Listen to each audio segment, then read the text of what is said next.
Bonjour à tous, une autre vidéo sur Smart Learning que je vous montre comment aller chercher une activité déjà toute montée pour nous sauver du temps. Alors, avec Smart Learning, il y a un Smart Exchange qu'on appelle Smart Exchange. On va le chercher sur Google. Alors, je vais vous montrer. Si vous tapez Smart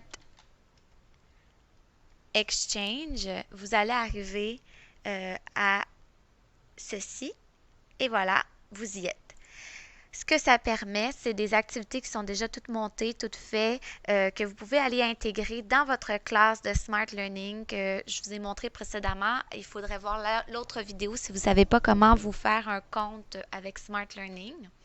Donc, on va chercher une activité déjà. Alors, je vais taper solide. Et là, ça m'amène ici. Ça dit aussi les niveaux. C'est un peu en anglais. Il y en a évidemment en français, par exemple celui-ci que je trouve très intéressant. Donc, on clique dessus et on a plein de petites activités. Donc, on peut voir un peu un aperçu.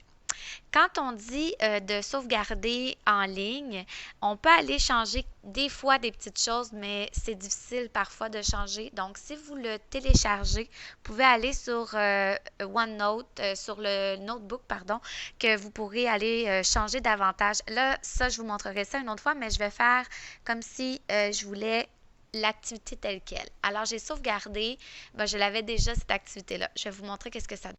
Elle m'apparaît ici. On peut dire start, commencer si c'est en français et ou éditer. Moi, je vais aller éditer, voir un peu qu'est-ce que j'ai envie de faire avec cette activité-là. Donc, en éditant, ici à l'activité qui est déjà montée par une autre enseignante ou un autre enseignant. Si on veut changer des choses, si l'activité nous le permet, en général, on peut changer des petites choses. Donc, c'est génial. Si j'ai pas envie que ça s'appelle le nom des solides, je change le nom. Vous voyez que les boîtes se changent ici. Alors, cette activité-là, on peut vraiment faire des modifications directement dans le document. On peut aller voir toutes les activités. Si on a envie d'ajouter une activité, c'est possible. On clique sur le petit plus.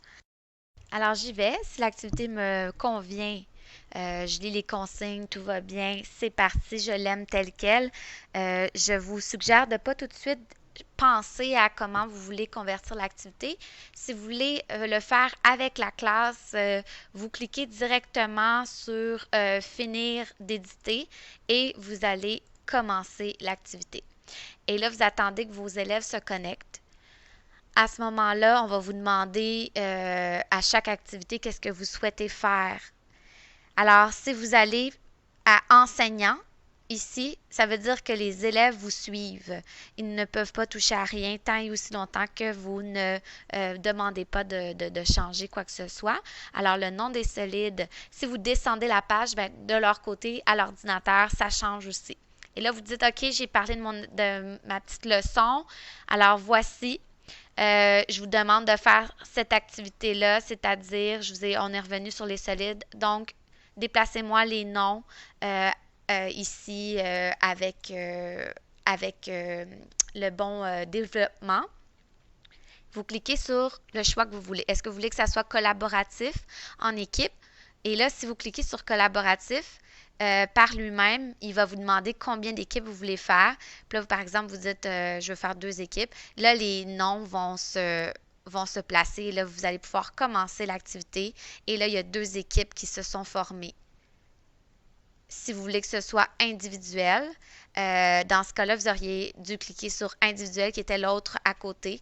Et là, vous vous demandez de commencer, puis là, les élèves font ça tout seuls. Alors ça, c'est 2 façons. Quand vous descendez après ça, vos activités, ils vous suivent. Ou vous pouvez changer ici pour étudiants et les élèves le font par eux-mêmes.